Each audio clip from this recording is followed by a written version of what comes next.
बिस्मिल्लाहिर्रहमानिर्रहीम। अस्सलाम वालेकुम। मैं हूं अली असगर और आप देख रहे हैं मेरा यूट्यूब चैनल। तहरीक लब्बैक और हाफ़िज़ साद रिज़वी ने तारीख़ी काम किया है, बड़े शिया आलिम दीन भी तारीफ़ करने पर मजबूर। इस वीडियो में हम इसी के मुतालिक बात करेंगे।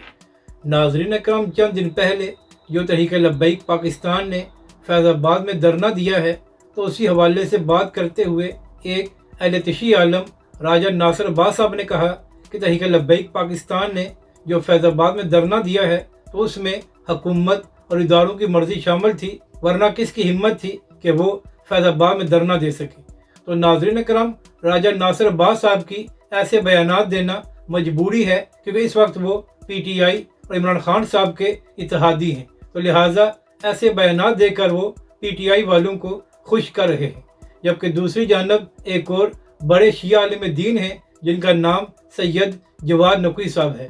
तो नाज़रीन कराम, जवाद नकवी साहब ने एक खिताब के दौरान कहा कि जो तहरीक लब्बैक पाकिस्तान ने अशूरा के दिनों में फैज़ाबाद में धरना दिया, और जिस तरह तहरीक लब्बैक पाकिस्तान और हाफ़िज़ साद रिज़वी ने न सिर्फ फ़लस्तीन के हवाले से मुतालबात पेश किए, बल्कि तहरीक लब्बैक पाकिस्तान ने उन मुतालबात को तस्लीम कराया, तो इस पर तहरीक लब्बैक और हाफ़िज़ साद रिज़वी की तारीफ़ बनती है। नाज़रीन कराम, सैयद जवाद नकवी साहब ने कहा कि एक जानब पूरे मुल्क में अहले तशी ने जुलूस निकाले, मगर उन जुलूसों में फ़लस्तीन के हवाले से बात नहीं की गई। जबकि दूसरी जानब उन्हीं दिनों तहरीक लब्बैक पाकिस्तान ने न सिर्फ फैज़ाबाद में धरना दिया, बल्कि तहरीक लब्बैक पाकिस्तान ने फ़लस्तीन के हक़ में अपने मुतालबात भी तस्लीम कराए। तो लिहाजा यहाँ पर तहरीक लब्बैक और हाफ़िज़ साद रिज़वी की तारीफ़ बनती है। तो राजा नासिर अब्बास साहब तहरीक लब्बैक पाकिस्तान पर तनकीद करने की बजाय पहले अपने बड़े आलिम दीन का बयान सुन लें कि वो तहरीक लब्बैक के धरने के हवाले से क्या कह रहे हैं।